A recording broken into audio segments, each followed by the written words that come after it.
ದೇಶದ ಸಮಗ್ರ ಅಭಿವೃದ್ಧಿ ಮತ್ತು ಪ್ರಗತಿಯಲ್ಲಿ ಮಕ್ಕಳ ಪಾತ್ರ ಅತ್ಯಂತ ಮಹತ್ವದಾಗಿದ್ದು, ಬಾಲಕಾರ್ಮಿಕ ಪದ್ಧತಿಯು ದೇಶದ ಪ್ರಗತಿಗೆ ದೊಡ್ಡ ಅಡ್ಡಿಯಾಗಿದೆ ಎಂದು ಹಿರಿಯ ಸಿವಿಲ್ ನ್ಯಾಯಾಧೀಶರು ಹಾಗೂ ಜಿಲ್ಲಾ ಕಾನೂನು ಸೇವೆಗಳ ಪ್ರಾಧಿಕಾರದ ಸದಸ್ಯ ಕಾರ್ಯದರ್ಶಿಗಳಾದ ಶ್ರೀನಿವಾಸ್ ನವಲೆ ಹೇಳಿದರು. ನಗರದ ಸೆಂಟ್ ಮೇರಿ ಪದವಿ ಪೂರ್ವ ವಿದ್ಯಾಲಯದಲ್ಲಿ ಜಿಲ್ಲಾಡಳಿತ ಆಯೋಜಿಸಿದ್ದ ವಿಶ್ವ ಬಾಲಕಾರ್ಮಿಕ ಪದ್ಧತಿ ವಿರೋಧಿ ದಿನ ಕಾರ್ಯಕ್ರಮವನ್ನು ಉದ್ಘಾಟಿಸಿ ಅವರು ಮಾತನಾಡಿದರು. ಬಾಲ್ಯ ವ್ಯವಸ್ಥೆ ಹಾಗೂ ಕಿಶೋರ ವ್ಯವಸ್ಥೆಯ ಕಾರ್ಮಿಕ ಕಾಯ್ದೆಯಡಿ 14 ವರ್ಷದೊಳಗಿನ ಮಕ್ಕಳನ್ನ ಯಾವುದೇ ಉದ್ಯೋಗದಲ್ಲಿ ತೊಡಗಿಸುವುದನ್ನು ನಿಷೇಧಿಸಲಾಗಿದೆ.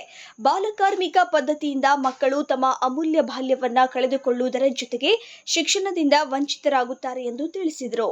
ಜಿಲ್ಲಾ ಮಕ್ಕಳ ಕಲ್ಯಾಣ ಸಮಿತಿ ಅಧ್ಯಕ್ಷ ವಿಶ್ವರಾಧ್ಯ ಎಜೇರಿ ಮಾತನಾಡಿ, ಬಾಲಕಾರ್ಮಿಕ ಹಾಗೂ ಭಿಕ್ಷಾಟನೆ ಪ್ರಕರಣಗಳು ಕಂಡುಬಂದಲ್ಲಿ ಮಕ್ಕಳ ಸಹಾಯವಾಣಿ 1098ಗೆ ಮಾಹಿತಿ ನೀಡಬೇಕು. ಯಾವುದೇ ಕಾರಣಕ್ಕೂ ಮಕ್ಕಳ ಶಿಕ್ಷಣ ಹಾಗೂ ಹಕ್ಕುಗಳನ್ನು ಕಸಿದುಕೊಳ್ಳುವುದು ಕಾನೂನು ಬಾಹಿರವಾಗಿದ್ದು, ವಲಸೆ ಮಕ್ಕಳನ್ನ ಗುರುತಿಸಿ ಅವರಿಗೆ ಶಿಕ್ಷಣ ಕಲ್ಪಿಸಲು ಸರ್ಕಾರ ಮತ್ತು ಸಮಾಜ ಒಗ್ಗಟ್ಟಾಗಿ ಶ್ರಮಿಸಬೇಕು ಎಂದರು.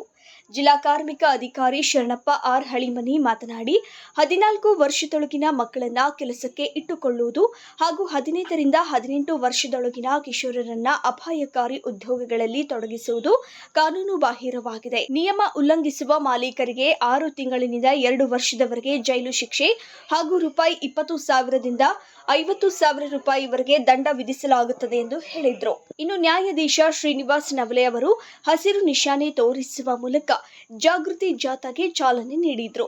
ಜಾಥಾ ಸರ್ದಾರ್ ವಲ್ಲಭಭಾಯಿ ಪಟೇಲ್ ವೃತ್ತದಿಂದ ಸೆಂಟ್ ಮೇರಿ ಶಾಲೆಯವರೆಗೆ ಸಂಚರಿಸಿದರು. ಕಾರ್ಯಕ್ರಮದಲ್ಲಿ ಡಿಎಚ್ಒ ಶರಣಬಸಪ್ಪ ಕ್ಯಾತ್ನಾಳ್, ಉಪ ಕಾರ್ಮಿಕ ಆಯುಕ್ತ ಡಾಕ್ಟರ್ ವೆಂಕಟೇಶ್ ಎ ಶಿಂತಿಹಟ್ಟಿ, ಸಹಾಯಕ ಕಾರ್ಮಿಕ ಆಯುಕ್ತ ಮೊಹಮ್ಮದ್ ಬಶೀರ್ ಅನ್ಸಾರಿ, ಜಿಲ್ಲಾ ಮಕ್ಕಳ ರಕ್ಷಣಾಧಿಕಾರಿ ಮಂಜುಳಾ ವಿ ಪಾಟೀಲ್, ಫಾದರ್ ಜೋಸೆಫ್ ಪ್ರವೀಣ್, ಆನಂದ್ ರಾಜ್, ಶಿವಕುಮಾರ್ ರೇಷ್ಮೆ, ವಿಠಲ ಚಿಕ್ಕಣಿ, ಸಂತೋಷ್ ಕುಲಕರ್ಣಿ ಸೇರಿದಂತೆ ವಿವಿಧ ಇಲಾಖೆಗಳ ಅಧಿಕಾರಿಗಳು, ವಿದ್ಯಾರ್ಥಿಗಳು ಹಾಗೂ ಸಂಘ ಸಂಸ್ಥೆಗಳ ಪ್ರತಿನಿಧಿಗಳು ಉಪಸ್ಥಿತರಿದ್ದರು.